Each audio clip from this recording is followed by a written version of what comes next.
เป็นด็อกเตอร์สวัยเนี่ยแต่ก็ทำงานนะแล้วก็ส่งหลายๆรูปไปประจำแต่ละวัดในอำเภอเดือเขตนั่นคือสิ่งที่ปลูกฝังเฮาสิ่งเหล่านี้ที่อยู่ในสายเลือดของท่านพระครูปริยัติยานุศาสตร์ท่านทำงานด้วยความเสียสละแล้วก็มีความคิดที่ชื่นชมท่านก็คือว่าท่านไม่ได้หวังผลประโยชน์ถึงแม้ว่าการทำงานในบางครั้งเนี่ยท่านจะได้รับการตำหนินะแต่ท่านก็ยิ้มรับขอบคุณท่านที่ติดตามได้อย่างมีใจที่มาตำหนิในการทำงานคนที่ทำงานเนี่ย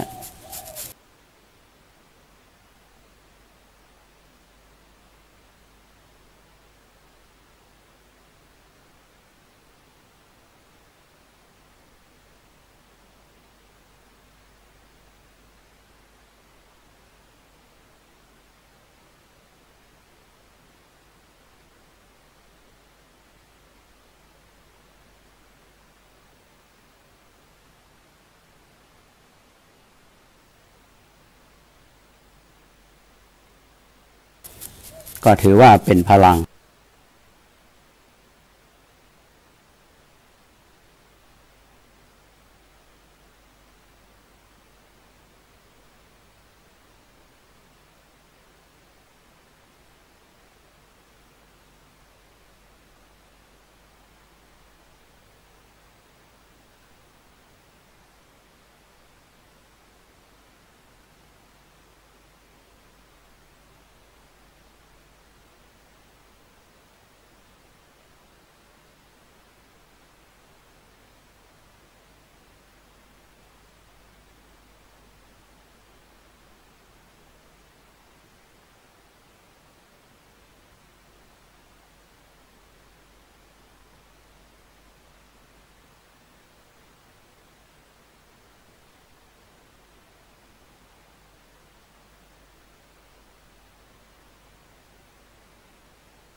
ถึงแม้ว่าการทำงานในบางครั้งเนี่ยท่านจะได้รับการตำหนินะ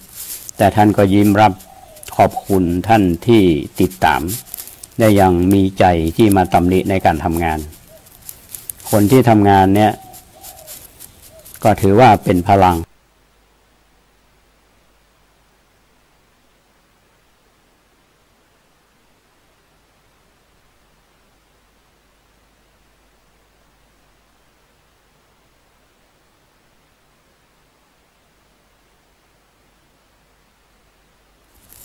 ถึงแม้ว่าการทำงานในบางครั้งเนี่ยท่านจะได้รับการตำหนินะแต่ท่านก็ยิ้มรับขอบคุณท่านที่ติดตามได้อย่างมีใจที่มาตำหนิในการทำงานคนที่ทำงานเนี่ยก็ถือว่าเป็นพลัง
ขอฝ่ายท่านผู้ฟัง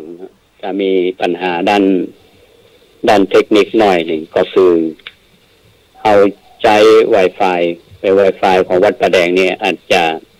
บางช่วงอาจจะเบอร์เสถียรนะท่านผู้อำนวยการสถานีเพิ่งบอกว่าขอของการทางวิทยุตอนนี้อาจจะบ่มีภาพนะว่าขออภัยอาตมาได้อู้ถึงเรื่องการทำงานของเจ้าจุนที่หลวงพ่อพุทธทาสเนี่ยท่านบอกนะว่าคนไทยเฮาเนี่ยกว่าที่จะรับไปอย่างเนี้ยมันไม่ใช่รับง่ายๆนะเพราะฉะนั้นจะต้องมีความอดทนแล้วก็จะต้องมีความเสียสละแล้วก็ต้องฉลาดที่จะทำจะไปใจฮ้อนเนี่ยอาตมาอ่านแล้วอาตมาก็ว่ามันเป็นเรื่องที่ทันสมัยนะสำหรับนักเผยแพร่เฮานะถึงแม้ว่าณวันนี้เครื่องมือสื่อสารอย่างเฮาพร้อมแต่ว่าตัวบุคคลเฮาเนี่ยมีพร้อมหรือไม่และเป็นที่ยอมรับหรือไม่นะอันนี้อย่างใดโดยหน้าที่เฮาก็ต้องทำหน้าที่นี้ที่เกริ่นนำมาด้วยท่านทั้งหลายได้เงาก็ประมาณ15 นาทีเนี่ยเพื่อที่จะปูพื้นฐานว่าการมาออกรายการสารจากคณะสงฆ์อำเภอเมืองวันนี้มีที่มาที่ไปเป็นจะใดอันนี้ก็ส่งความปรารถนาดีไปยังเพื่อนสหธรรมิกทั้งหลายที่ฟังรายการนี้อยู่เนาะวัดวารามต่างๆโดยเฉพาะในเขตอำเภอเมืองเอาเนี่ยณวันนี้นี่ถ้าท่านมีข่าวสารใดๆเนี่ยท่านสามารถที่จะส่งมาที่สถานีวิทยุเพื่อพระพุทธศาสนาเนาะเพื่อการศึกษาพระพุทธศาสนาและวัฒนธรรมที่วัดฝ่ายหินได้เลยเนาะแล้วเราก็จะเอาข่าวนั้นมาออกอากาศให้ท่านทั้งหลายได้ฟังกันอันนี้ก็ถือเป็นช่องทางนี้อันนี้ก็ต้องบอกกล่าวกันทีนี้วันนี้ธรรมาภาพก็ที่อู้เกินเชื่อมโยงไปถึงวัดอุโบสถไปเชื่อมโยงถึงการทำงานของพุทธนิคมของเจ้าจุนแล้วมันก็จะฉายภาพมาว่าพระสงฆ์ที่เป็นที่ยอมรับในสมัยนั้นเนี่ยหลวงพ่อพุทธทาสเนี่ยท่านได้ขึ้นมาเชียงใหม่มาบรรยายธรรมได้15 วันหลังจากที่ท่านมาเชียงใหม่ก็ว่ามาให้กำลังใจแก่เจ้าจุนแล้วต่อมานั้นหลวงพ่อพุทธทาสท่านก็มอบหมายให้หลวงพ่อปัญญานันทภิกขุหรือพระมหาปัญเนี่ยมาประจำที่วัดอุโมงค์มาประจำที่วัดอุโมงค์แล้วก็ท่านก็ถือว่าเป็นการเปิดศักราชของการเผยแผ่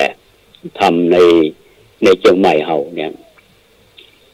ในเชียงใหม่เฮามีวัฒนธรรมอันนึ่งนั้นเขาจะหันได้ว่าบุคลิกของการทำงานของหลวงพ่อปัญญาเนี่ยเป็นคนที่พูดตรงแต่ว่าบางครั้งท่านอาจจะว่าเข้าใจบริบทหรือว่าเข้าใจอยู่แต่ว่าเป็นเจตนาอันมุ่งมั่นที่จะเผยแพร่ถึงความถูกต้องในคำสอนของพระศาสนาเฮาในเชียงใหม่เฮาเนี่ยอย่างอาตมาเคยหันเนาะ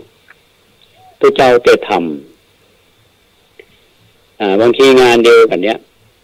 จะทำ3 ผูก 4 ผูกพร้อมกันเนาะโดยหลวงพ่อปัญญานันทะเป็นกรรมหันเป็นเขาบอกว่า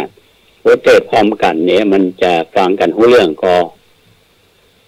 และโยมฟังจะได้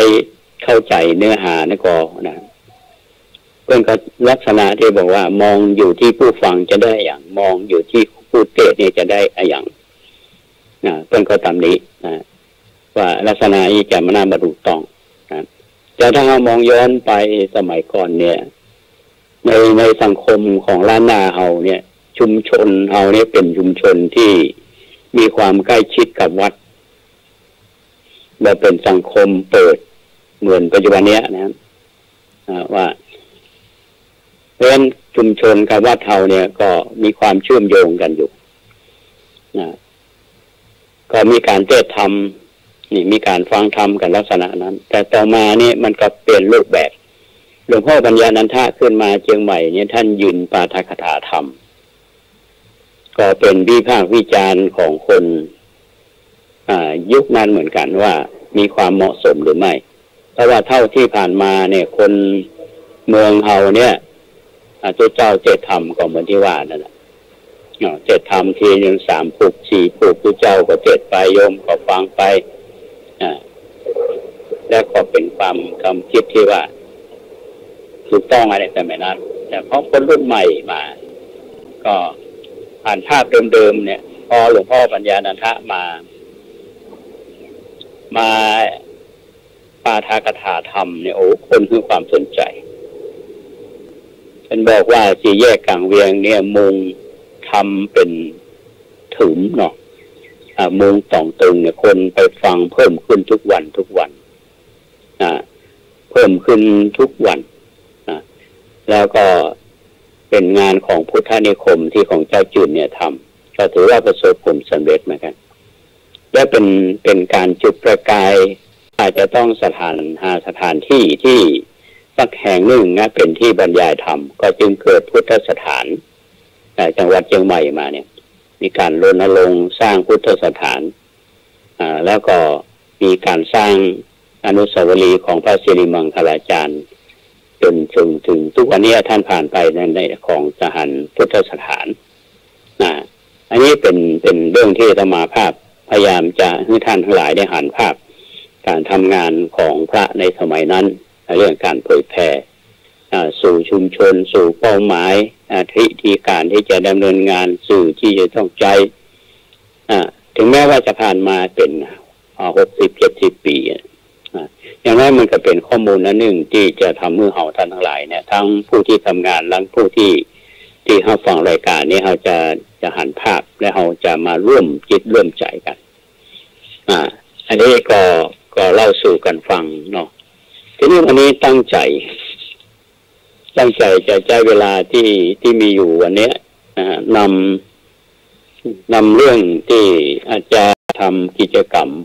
เอาไว้พระสวดมนต์แล้วก็เฮาชาวพุทธเนี่ยเฮามีที่เพิ่งอันสูงสุดที่เฮาเปล่งวาจาว่ากันทุกครั้งเมื่อมีการทำกิจกรรมทางพระศาสนาเทวาพุทธังสรณังคัจฉามิธัมมังสรณังคัจฉามิสังฆังสรณังคัจฉามิถึงข้าพเจ้าเนี่ยขอถึงพระพุทธเจ้าเป็นที่พึ่งข้าพเจ้าขอถึงพระธรรมเป็นที่พึ่งเราข้าพเจ้าเนี่ยขอถึงพระสงฆ์เป็นที่พึ่งเปล่งวาจาครั้งที่1แล้วยังมีครั้งที่2ครั้งที่3เพื่อเน้นย้ำความตั้งใจและความมุ่งมั่นที่จะถึงพระพุทธเจ้าพระธรรมเป็นที่จังเป็นที่พึ่งอันนี้คือที่พึ่งอันสูงสุดของเฮาชาวพุทธทีนี้เราจะมีคำถามว่าพระพุทธเจ้าเนี่ยมีคุณต่อหมู่เฮาจะได้หรือมีคุณอย่างพ่องพระธรรมมีคุณอย่างพ่องพระสงฆ์มีคุณอย่างพ่องเมื่อตั้งคำถามเนี่ยหมู่เฮาชาวพุทธก็ตอบได้เพราะว่าเฮาเจริญพุทธานุสติอยู่เสมอแล้วก็สวดพุทธคุณอยู่เสมอสวดพระธรรมคุณอยู่เสมอสวดพระสังฆคุณอยู่เสมอแต่ว่าเขาอาจจะบ่เข้าใจในคำเหล่านั้นเพราะฉะนั้นวันนี้อาตมาภาพก็จะนำเรื่องนี้มาเล่าสู่กันฟังเนาะอู้สู่กันฟังถึงแม้ว่าหลายท่านอาจจะทราบดีแต่ก็ฟังเพื่อเอาบุญก็แล้วกันหรือหลายท่านก็ลองเงี่ยหูฟังพิจารณาเนาะว่าพระพุทธศาสนาของเราเนี่ยเป็นศาสนาของมนุษย์นะโดยมนุษย์และเพื่อมนุษย์แต่จึงเป็นคำกล่าวที่ถูกต้องและชอบธรรม ก็บ่มีไผที่สามารถจะปฏิเสธได้เนาะทีนี้เรามาถึงว่าคุณของพระพุทธเจ้าคุณของพระพุทธเจ้านี่มีจำนวนนักก็เหมือนว่าเราก็ไม่สามารถที่จะพรรณนาออกมาเป็นถ้อยคำอย่างคือบทสิ้นได้สมดังที่สมเด็จพระมหาสมณเจ้ากรมพระยาวชิรญาณวโรรสพระองค์ท่านเป็นสมเด็จพระสังฆราชเจ้าองค์ที่10แห่งกรุงรัตนโกสินทร์ทรงพรรณนาในหนังสือสมถกรรมฐานซึ่งเป็นหลักสูตรของนักธรรมตนเอกความในตอนหนึ่งว่าแท้จริงคุณของพระพุทธเจ้านั้นถ้าจะกล่าวพรรณนาไปเป็นอย่างๆแล้วเนี่ยพระคุณมีนักบ่มีที่สิ้นสุดบ่มีประมาณไผมีปัญญานักหูนักแล้วก็พยายามตึกคิดไปให้นักไผมีปัญญาน้อยหูน้อยก็ระลึกถึงคิดไปน้อยเหมือนกับอย่างคนที่มีเชือกสมอที่ยาวทอดสมอลงไปในน้ำลึกคนที่มีใส่เชือกสมอสั้นก็ทอดในน้ำจีตื้นๆฉะนั้นดังนั้นเมื่อย่อพระคุณของพระพุทธเจ้าคือสั้นที่สุด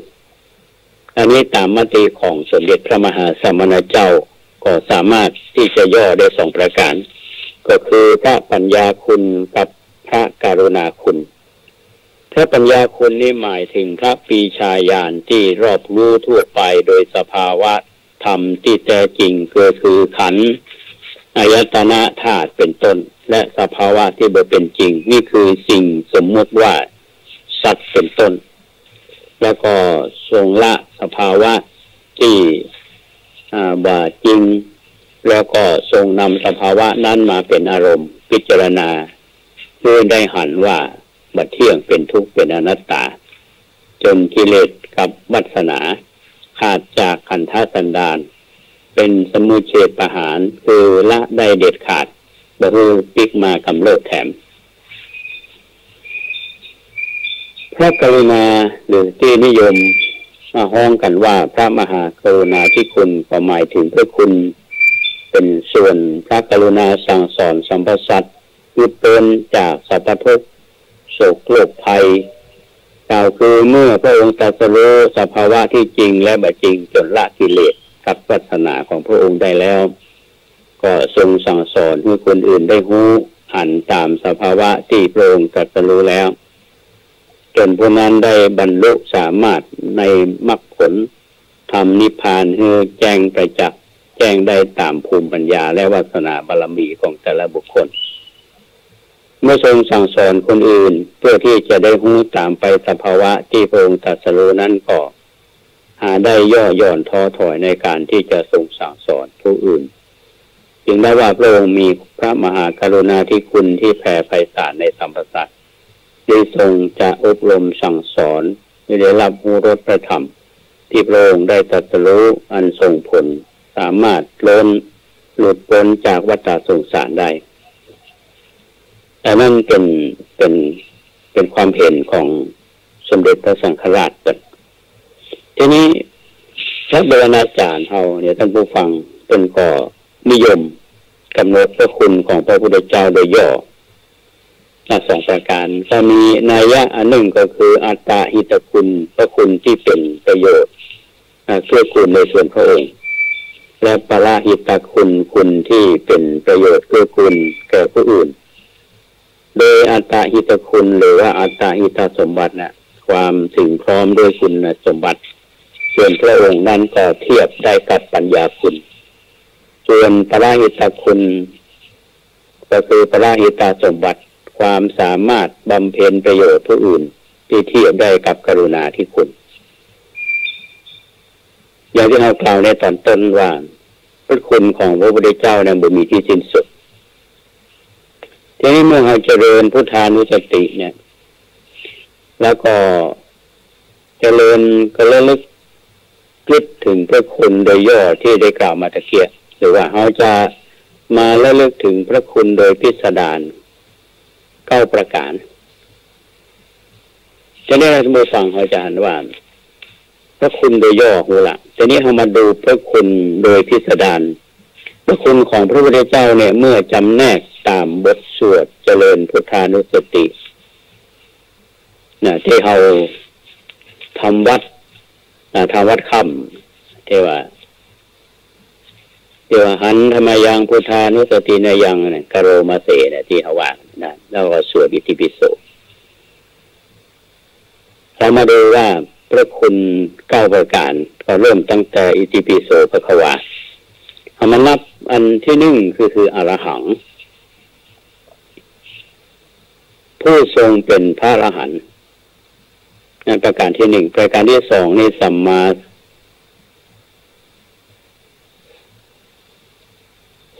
สัมพุทโธหรือว่าสัมมาสัมปันโนที่ว่าผู้ตรัสรู้เองโดยชอบประการที่3คือวิชาจารณะสัมปันโนเป็นผู้สมบูรณ์ด้วยวิชาและจารณะประการที่4สุขโตเป็นผู้เสด็จไปดีแล้วประการที่5โลกวิทูผู้ทรงรู้แจ้งโลกประการที่6อนุตตโรปุริสธรรมสารถิผู้ทรงเป็นดุจสารถีผู้สามารถฝึกคนที่ฝึกได้บ่มีผู้อื่นยิ่งกว่า7สัทธาเทวมนุษย์สานังเป็นทรงเป็นศาสดาของทวยเทพและมนุษย์8พุทโธทรงผู้ทรงเบิกบานแล้ว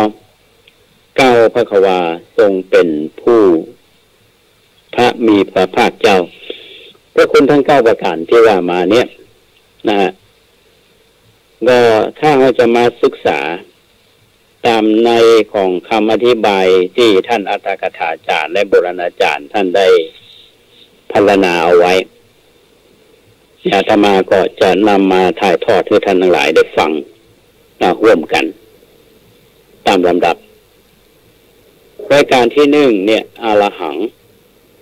ที่แปลว่าผู้ทรงเป็นพระอรหันต์นี้หมายความว่า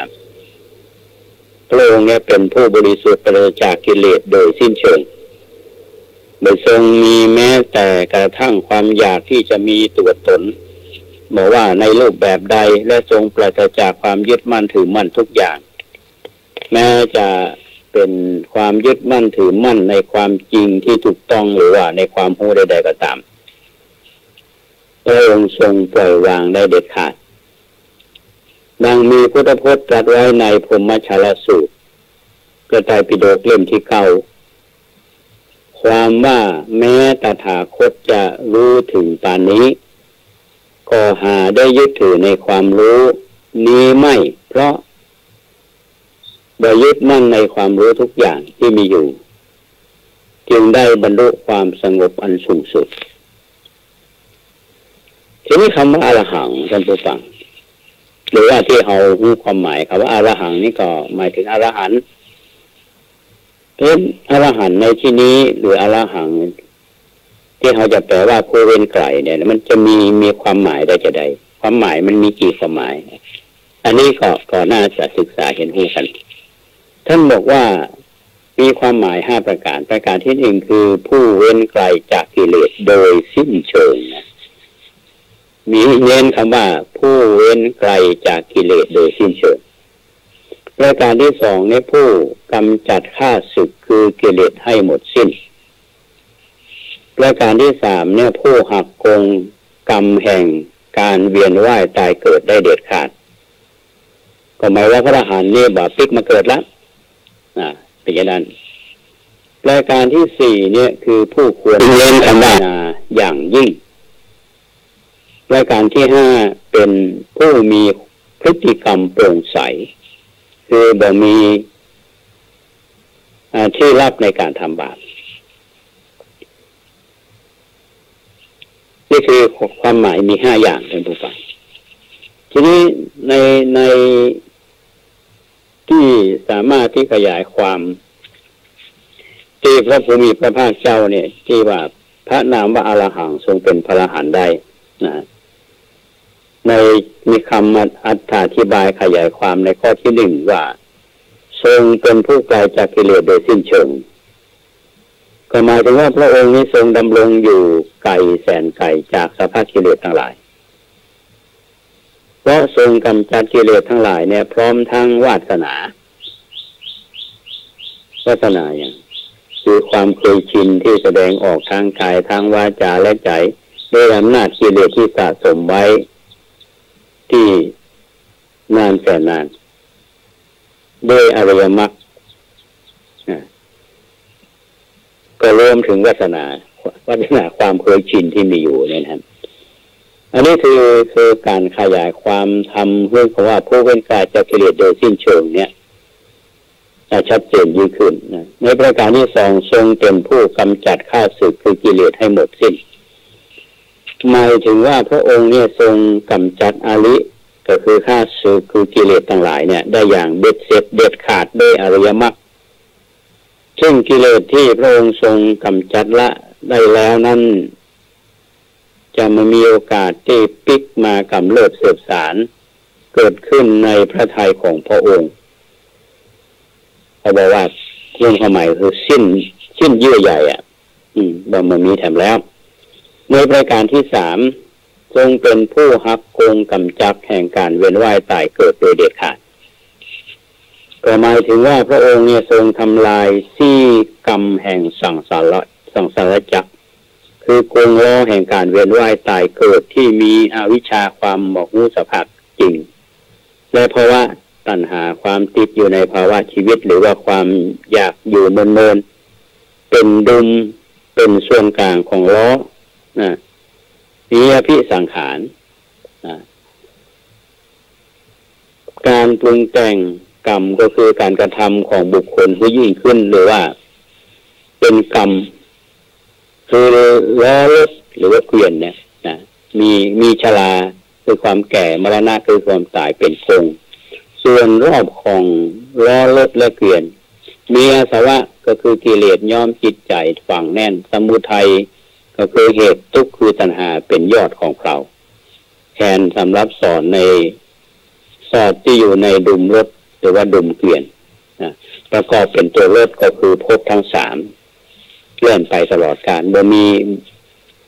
เบื้องต้นบ่มีที่สุดได้อย่างเด็ดขาดแต่แถมในอันหนึ่งก็คือพระองค์ยุติการเวียนว่ายตายเกิดอย่างบ่มีที่สิ้นสุดในสังสารวัฏบ่มีอวิชชาเป็นดุมเพราะว่าเป็นมูลเหตุมีชรามรณะเป็นกงเพราะเป็นปลายเหตุและก็มีหลักปฏิจจสมุปบาทข้อที่10ข้อเนี่ยเป็นกรรมอันนี้คือการขยายความว่าหักโกงกรรมแห่งการเวียนว่ายตายเกิดเขาอ้วยง่ายว่าพระพุทธเจ้าเนี่ยบ่ปิกมาเกิดละบ่ปิกมาเกิดนี่ประการที่4ประการที่4นี้ทรงเป็นผู้ควรรับทักษิณาอย่างยิ่งก็หมายถึงว่าพระองค์นี้ทรงเป็นผู้ควรซึ่งปัจจัยวัตถุทายธรรมหรือว่าของทำบุญทั้งหลายและควรซึ่งกันบูชาพิเศษเพราะพระองค์เป็นพระทักษิณายะบุคคลชั้นยอดโดยที่ทวยเทพและมวลมนุษย์ต่างๆปากันบูชาพระองค์ด้วยการบูชาอย่างยิ่งทั้งอามิสบูชาและปฏิบัติบูชาประการที่5ทรงเป็นผู้มีพฤติกรรมโปร่งใสก็หมายถึงว่าพวกคนโง่เขลาที่สำคัญตนว่าฉลาดในโลกบางครั้งนี่อาจจะไปทำชั่วทำบาปประพฤติทุจริตด้วยอำนาจกิเลสในที่ลับเพราะกลัวเสียชื่อเสียงโดยคิดว่าคนอื่นบ่ฮู้บ่หันแต่พระผู้มีพระภาคเนี่ยย่อมประทรงทำอย่างนั้นแน่นอนเพราะว่าในการในหรือว่าในสถานที่ใดๆหรือว่าเป็นไปบ่ได้ที่พระองค์จะทรงลุกอำนาจกิเลสทำบาปทุจริตในทางที่ลับและในที่แจ้งโดยง่ายก็ว่าพฤติกรรมโปร่งใสตรวจสอบได้ทางในที่ลับทางที่ในที่แจ้งนะครับนี่ในประการต่อมาเนี่ยที่อาตมาอธิบายแล้วเนี่ยก็คือความหมายของอรหังที่ว่ามีอยู่5อย่างทีนี้ทำบทหนึ่งที่เราสวดกันก็คือต่อจากอรหังคือสัมมาสัมพุทโธ สัมมาสัมพุทโธเนี่ยแปลว่าผู้ตรัสรู้เองโดยชอบหรืออย่างศัพท์ว่าสัมมาสัมพุทธเจ้าหรือบางแห่งว่าพระพุทธเจ้าเนี่ยนะทีนี้เรามาดูว่ารู้ตรัสรู้เองโดยชอบในคำว่าตรัสรู้ในที่นี้ก็หมายถึงว่ากิริยาที่ทรงรู้แจ่มแจ้งและยังขยายคำว่าเองในที่นี้ก็หมายถึงว่าด้วยพระองค์เองคำว่าโดยชอบก็หมายถึงว่ากิริยาที่ทรงรู้อย่างถูกต้องตามความเป็นจริงมีอธิบายความรวมว่าพระผู้มีพระภาคเนี่ยเป็นผู้ทรงรู้อย่างเนี่ยขอทรงรู้อย่างแจ่มแจ้งและเป็นการทรงรู้ด้วยพระองค์เองหรือว่าจากพระองค์เองไม่ใช่ว่าทรงรู้หรือว่าทรงเข้าใจตามคนอื่นนะแถมนัยหนึ่งก็คือสิ่งที่ทำตามที่คนเราสามารถรู้แจ้งด้วยตนเองนั่นก็คือหมายความว่าสิ่งนั้นน่ะจะต้องมีประสบการณ์ผ่านตัวเองและสามารถทดสอบหรือว่าพิสูจน์ได้ด้วยตัวเองมาก่อนและท่องแท้สิ่งใดไม่สามารถจะพิสูจน์ตัวเองได้ในข้อสิ่งนั้นมันมีทางที่จะรู้แจ้งด้วยตนเองฉะนั้นกระทั่งหมดข้อสงสัยทุกอย่างอันนี้คือสัมมาสัมพุทโธนะทีนี้การที่พระผู้มีพระภาคเจ้าของเฮานี้ที่ได้นามว่าสัมมาสัมพุทโธหรือว่าตรัสรู้เองโดยชอบนั่นก็คือว่าเพราะเหตุที่พระองค์ทรงเป็นผู้ตรัสรู้สรรพสิ่งทั้งที่ควรรู้ยิ่งทั้งที่ควรกำหนดรู้ทั้งที่ควรละทั้งที่ควรทำให้แจ้งและก็ทั้งที่ควรเจริญคือเกิดคือได้อย่างถูกต้องโดยชอบโดยพระองค์เองกล่าวคือทรงตรัสรู้อริยสัจสี่อันได้แก่ทุกข์ก็คือสภาพบีบคั้นทนได้ยากแห่งชีวิตเป็นสัจธรรมที่ควรกำหนดรู้สมุทัยสาเหตุแห่งทุกข์ก็คือตัณหาเป็นสัจธรรมที่ควรละนิโรธสภาพที่ทุกข์ดับเป็นสัจธรรมที่ควรทำผู้แจ้งและมรรคข้อกำหนดเข้าถึงนิโรธเป็นสัจธรรมที่ควรเจริญให้เกิดให้มีในตนด้วยพระปัญญาอันยิ่งด้วยของพระองค์เองดังที่พระองค์ได้ทรงปฏิญญาณยืนยันถึงภาวะตรัสรู้ให้ท่องแท้แก่พราหมณ์ผู้หนึ่งว่าสิ่งที่ควรรู้ด้วยปัญญาอันยิ่ง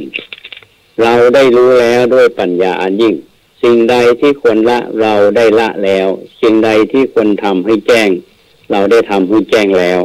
และสิ่งที่ควรเจริญเราได้เจริญแล้วพราหมณ์เพราะเหตุนั้นเราจึงเป็นผู้ตรัสรู้อันนี้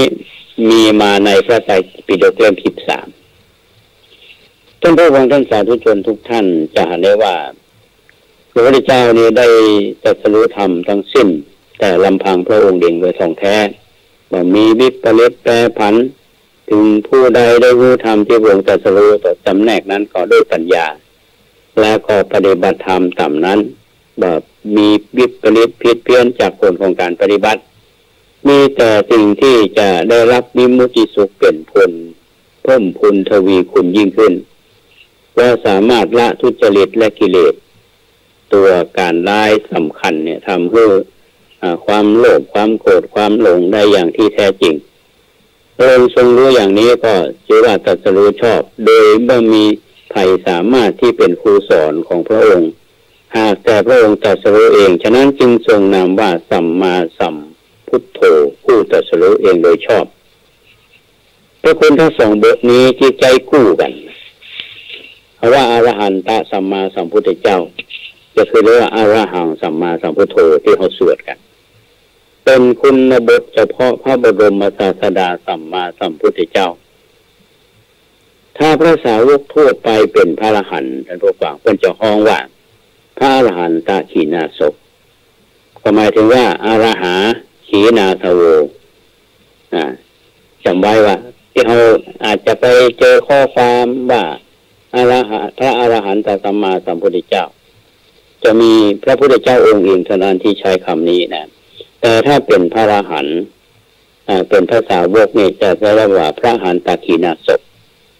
ถ้าเราศึกษาดูตามประวัติของพระขีณาสพพระสาวกบางองค์เนี่ยที่เป็นพระอรหันต์แล้วอันนี้ได้1อรหัง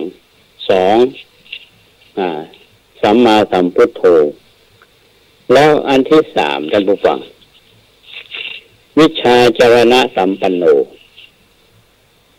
เขาแปลว่าผู้ทรงสมบูรณ์ด้วยวิชาและจารณะก็มีความหมายว่าพระองค์สมบูรณ์เพียบพร้อมทั้งวิชาและจารณะก็คือก็ทรงประกอบด้วยพระญาณที่มีภูมิปัญญาและพระวิชาสามารถยังรู้ครอบคลุมความรู้ทั้งหมดบรรดาที่มีในโลกที่เรียกว่าวิชาทรงมีหลักธรรมนำความประพฤติวางพระองค์สงบเย็นสง่าเด่นเป็นแบบอย่างเพื่อบำเพ็ญประโยชน์แก่มวลมนุษย์และสัมปสัตว์ที่เรียกว่าจารณะทีนี้มันก็มีคำอธิบายท่านผู้ฟังความที่พระพุทธองค์ทรงสมบูรณ์ด้วยวิชาจารณะเนี่ยเป็นข้ออธิบายไว้ว่าความสมบูรณ์ด้วยวิชาเนี่ยคำว่าวิชาเนี่ยแปลว่าความรู้แจ้งความรู้วิเศษ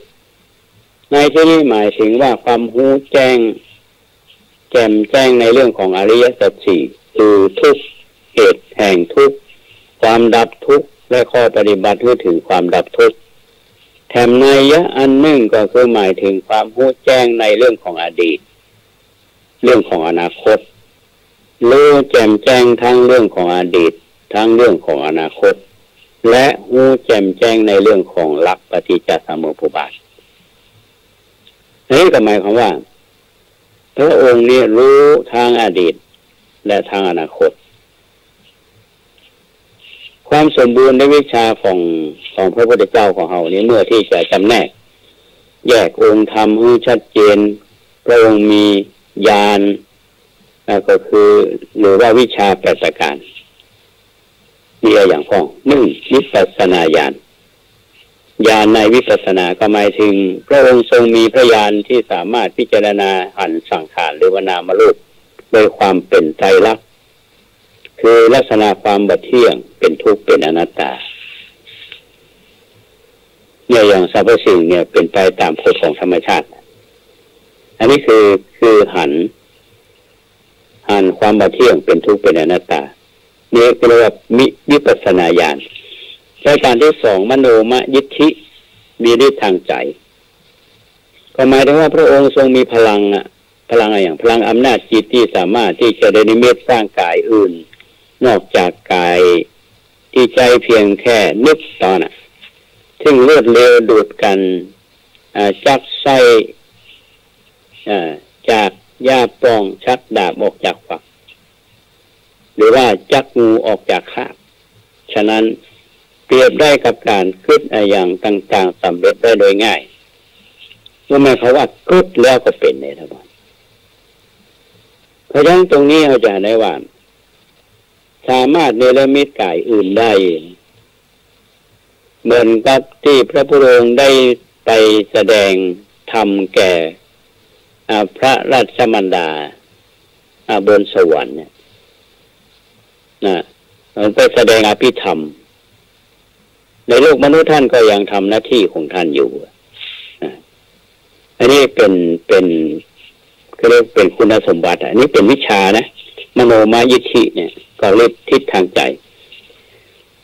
รายการที่3คืออิทธิวิธีคือสามารถแสดงฤทธิ์ต่างๆได้ก็หมายถึงว่าพระองค์ทรงมีพระปีชาสามารถแสดงฤทธิ์ต่างๆที่ล่วงสามัญมนุษย์ได้เช่นว่าคนเดียวสามารถทำให้เป็นหลายคนได้หลายคนสามารถทำให้เป็นคนเดียวก็ได้จะสามารถปรากฏตัวหรือว่าทลายหายตัวทะลุฝาทะลุกำแพงทะลุภูเขาไปได้โดยที่บัติดคัดเหมือนไปในที่ว่างก่อนพุดขึ้นดำลงในแผ่นดินเหมือนในน้ำก็ได้เดินบนน้ำโดยที่น้ำแยกแตกกระจายเหมือนการเดินบนแผ่นดินก็ได้นั่งคันสมาธิเหาะไปในอากาศเหมือนกับนกก็ได้ใจฝ่ามือลูกคลำดวงจันทร์ดวงอาทิตย์ซึ่งมีฤทธิ์มากมีอนุภาพมากก็ได้และใจพลังอำนาจทางจิตไปถึงพรหมโลกก็ได้อันนี้คืออิทธิวิธีท่านผู้ฟังอิทธิวิธีเพราะฉะนั้นในการทำงานของพระองค์เนี่ยเพียบพร้อมด้วยวิชาเนี่ยคือเอามานำมาใช้ได้ทันทีกับบุคคลที่พบ แต่ที่เขาว่าเหาะเหินเดินอากาศได้ที่ทำได้เหมือนกับว่าพระองค์นี่มีวิชาเหล่านี้อยู่ในตัวอยู่แล้วผ่านไป3ละอิทธิวิธีทีนี้อันที่4ก็คือทิพโสตหรือว่ามีหูทิพหมายถึงว่าพระองค์มีพยานที่สามารถฟังหรือว่าได้ยินเสียงต่างๆในไตรโลกก็คือทั้งเสียงทิพย์เสียงมนุษย์และเสียงสัมปชัญญะทั้งที่อยู่ใกล้และอยู่ไกลโดยทิพโสตคืออันบริสุทธิ์ล่วงถึงโสตวิสัยของมนุษย์ก็หมายความว่าภัยคืดอย่างเนี่ยพระพุทธองค์รู้หมดอ่ะนะเหมือนถ้าเราได้ไปอ่านในพระไตรปิฎกก็ดีเรื่องราวเล่าก็ดีบางทีพระองค์ทรงทราบไม่ได้พระเจ้าเขาอู้กันอย่างไรเพิ่งก็ได้ยินนี่เนาะได้ยินหมดอ่ะอันนี้คือหูทิพย์พระเจ้าหูทิพย์ทีนี้อันที่5คือเจโตปริยายญาณอันนี้สำคัญนะเจโตปริยญาณนี่กำหนดรู้ใจคนอื่นหรือว่าตายใจคนอื่นได้ก็หมายถึงว่าพระองค์เนี่ยทรงมีพระญาณที่สามารถกำหนดรู้สภาวะจิตใจของสัตว์บุคคลอื่นได้ด้วยพระทัยของพระองค์เองอย่างถ่องแท้เช่นว่าเมื่อสภาวะจิตของสัตว์บุคคลนั้นมีราคะคือความกำหนัดรักใคร่ในกามอารมณ์ก็ทรงสามารถกำหนดรู้ว่าจิตมีราคะหรือเมื่อจิตปราศจากราคะก็ทรงกำหนดรู้ว่าจิตปราศจากราคะอันนี้ก็หมายความว่ามองทะลุท่านผู้ฟังคนที่อยู่ต่อหน้าเฮาเนี่ยเพิ่นสามารถจะรู้ได้หมดพอเนี่ยอันนี้คนนี้มันจัดแล้วเป็นอะไรอย่างเนี่ยเดี๋ยวนี้เป็นจะเนี้ยต่อไปทางหน้าเนี่ยเขาจะเป็นอะไรอย่างตายไปแล้วเขาจะเป็นอะไรอย่างรู้ขนาดนี้นะครับรู้ขนาดนี้อันนี้คือเรื่องของเจโตปริยญาณสามารถที่จะกำหนดจิตกำหนดใจก็บอกแปลกนะท่านผู้ฟังไผ่จะมาพระพุทธเจ้าเนี่ยมาเพื่ออย่างนะแล้วท่านก็สามารถที่จะล่วงรู้ได้ว่าคนนี้ตึกอย่างมาหาเนี่ยพระองค์รู้ละแล้วจะแก้จะได้อันนี้คือวิชาวิชาอันต่อไปนั่นก็คือบุพเพวินาสานุสติญาณก็คือข้อที่6ความลังยุรู้และลึกจัดได้ก็หมายถึงว่าพระองค์นี้ทรงมีพระญาณที่จะทำให้ทรงและลึกถึงชัดก่อนหมายว่าภพภูมิที่เคยอยู่นะได้เป็นอันมากก็ได้ทรงสามารถระลึกย้อนหลังเข้าไปตั้งแต่1 ชาติ100 ชาติ1,000 ชาติแสนชาติตลอดจนชาติที่นับเป็นสังวิวัตติกับหมายความว่าเวลาที่ยาวเมินมานับอสงไขยบัดถ้วนคือแต่ละชาตินี้พระองค์จะทรงระลึกถึงอยู่อย่างแจ่มแจ้งลุ่มลึกละเอียดเป็นต้นในว่าในภพชาติเนี่ยพระองค์ได้มีโคตรมีผิวพรรณมีอาหารอย่างนั้นได้เสวยสุขทุกอย่างนั้นมีกำหนดอายุเพียงเท่านั้นจุติจากภพนั้นแล้วก็ไปเกิดในภพต่อไปได้เป็นอย่างนั้นขั้นจุติจากภพนั้นแล้วก็มาเกิดในภพนี้นี่คือเรื่องของวิชาวิชาที่เพื่อนขยายคำว่าวิชาพี่น้องท่านสาธุชนท่านผู้ฟังทุกท่านวันนี้อาตมาภาพนำเรื่องของพุทธคุณเนาะมาอู้สู่ท่านทั้งหลายฟังเพราะว่าถ้าเอาไปสวดมนต์เขาก็ถ้าเอาไปสวดว่าอรหังเป็นผู้เว้นไกลจากกิเลสเนี่ยเว้นอย่างไรก็หัวนะครับแล้วก็วิชาจรณะสัมมาสัมพุทโธเนี่ยที่ว่าเป็นสัมมาสัมพุทธะเนี่ยเป็นตรัสรู้ชอบโดยตัวเองเนี่ยตรัสรู้อย่างจะได้ถึงว่าตรัสรู้เองแล้วก็วิชาจรณะสัมปันโนพูดถึงพร้อมด้วยวิชาและจรณะวิชาอย่างข้อวิชาที่ชาวโลกเอาทั้งหลายเนี่ยที่มีกันที่อยากมีกันเนี่ยพระองค์เคยผ่านมาหมดแล้วนะเพราะฉะนั้นวันนี้ธรรมาภาพก็ ก็คงจะยุติเรื่องนี้เอาไว้ก่อนเนาะเพื่อมีโอกาสหน้านำมาเล่าสู่แถมเนาะก็ไม่รู้จะพลิกมาเมื่อใดเนาะในรายการของศาลจากคณะสงฆ์อำเภอเมืองเชียงใหม่ในวันนี้เป็นหน้าที่ของตำบลสุเทพเขต 1อาตมาภาพพระครูโคสิทธิ์ปริยัติยาภรณ์ก็น้อมนำสิ่งที่เป็นสาระมาสู่ท่านทั้งหลายได้ฟังกันได้ได้จากันเนาะก็คิดว่าทางบ้านหลายท่านก็คงหนาวแต่กี้นี้มีคนแซวอาตมาบอกว่าโอ้อย่างหนาวแต่ว่าวัดประแดงเนี่ยใส่หมวกอุ่นตัวอันนี้ก็หนาวพอสมควรละเพราะในโอกาสหน้าก็จะนำเรื่องดีๆมาเล่าสู่กันฟังเป็นไปได้ก็จะเอาเรื่องของพระพุทธคุณนี้มาเล่าต่อเนาะพุทธคุณธรรมคุณสังฆคุณเนี่ยก็ว่ากันไปตามลำดับในเวลาอันเหมาะสมและสมควรช่วงท้ายของรายการวันนี้ก่อนที่จะล่ำลาจากพี่น้องท่านผู้ฟังไปขอบคุณทางสถานีท่านผู้อำนวยการสถานีท่านพระครูสมุวิศวัตรวรกิจโจซึ่งเอาใจใส่เรื่องนี้เป็นสำคัญแต่ญาติโยมท่านผู้ฟังทุกท่านที่รับฟังรายการอยู่ที่บ้านฟังแล้วเนี่ยได้เข้าใจเรื่องของพุทธคุณนักขึ้นก่อพลเป็นจะได้พ่องเนาะโทรมาอู้จ่ากันพ่องก็ได้เนอะใจหมายเลข0818818690 ที่พระครูโคสิทธิ์ปริยัติยาภรณ์วัดป่าแดงมหาวิหารอาตมาได้บอกเชิญชวนพี่น้องท่านสาธุชนว่าปีใหม่เนี่ยเขาก็จะบริหารเวลาให้มันมีค่าที่สุดก็สร้างอย่างที่มันมีอยู่เนี่ยให้มันดีขึ้นเนาะอย่างวัดป่าแดงเฮาเนี่ยมีขึ้นวัดได้เฮาขึ้นได้2อย่างคือขึ้นขั้นใดนาคที่ตังวิหารก็ได้ขึ้นตังเลิศก็ได้ใจเลิศขึ้นมาบนวัดก็ได้เนาะทีนี้การขึ้นบันไดนาคเนี่ยเพิ่นขึ้นกันมาเมื่อเนาะบันไดนาคนี่ก็สร้างมาเมื่อน่ะเป็น100 กว่าปีแล้วก็มีการบูรณะกันมาก็หลาย10 ปีละนี่มาดูซี่ขึ้นไดพ่องยังพ่องตอนนี้มันชำรุดทรุดโทรมก็ท่านคณบดีคณะวิศวกรรมศาสตร์มหาวิทยาลัยเชียงใหม่เนี่ยเพิ่นก็เมตตาเพราะว่าเพิ่นจะมาออกแบบเพื่อแล้วจะประมาณค่าใช้จ่ายคือ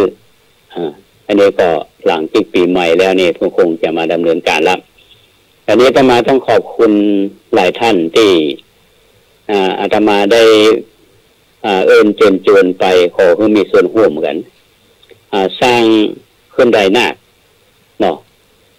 เหมือนกับสร้างขึ้นไดขึ้นบนสวรรค์นะขึ้นมาทำบุญเนาะนี่ก็เชิญร่วมทำบุญได้เช่นเดียวกัน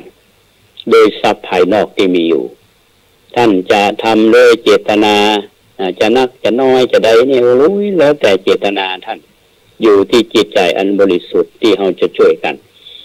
เพราะว่าศาสนานี้เป็นหน้าที่ของเราชาวพุทธทุกคนทุกเจ้าก็มาทำหน้าที่ของทุกเจ้าสร้างเสนาสนะให้ความสะดวกแก่ญาติโยมที่มาทำกิจกรรมมาทำบุญบางคนมีความทุกข์อกทุกข์ใจก็มานั่งอยู่ใต้ต้นไม้ลมลื่นสบายอกสบายใจโน้นก็หลายท่านเนี่ยเป็นทุกข์มานั่งอยู่วัดทำจิตใจให้สงบสร้างพลังก็อาศัยสิ่งแวดล้อมที่ดีที่งามเนี่ยเพราะฉะนั้นทุกอย่างมันมีประโยชน์แก่หมู่เฮาชาวพุทธก็เป็นหน้าที่ที่เราจะต้องดูแลซึ่งกันและกันเพราะฉะนั้นเอิ้นเชิญชวนกับบรรดาพี่น้องท่านสาธุชนผู้มีจิตศรัทธาเริ่มทำบุญกันจะนักจะน้อยแล้วแต่กำลังศรัทธาส่วนรายละเอียดนั้นขอหลังจากที่ท่านทางคณะวิศวกรรมศาสตร์เปิดออกแบบมาแล้วใจวัสดุอย่างพ่องนี่นะก็มีราคาเท่าใดนี่ก็อาตมาก็จะเอิ้นทานสื่อเนี่ยมาให้ท่านทั้งหลายได้ฟังกันวันนี้พอสมควรกับเวลาละเอาไว้โอกาสหน้าเนาะกว่าจะวนปิกมาถึงตำบลสุเทพ18 ตำบลนะพวกว่า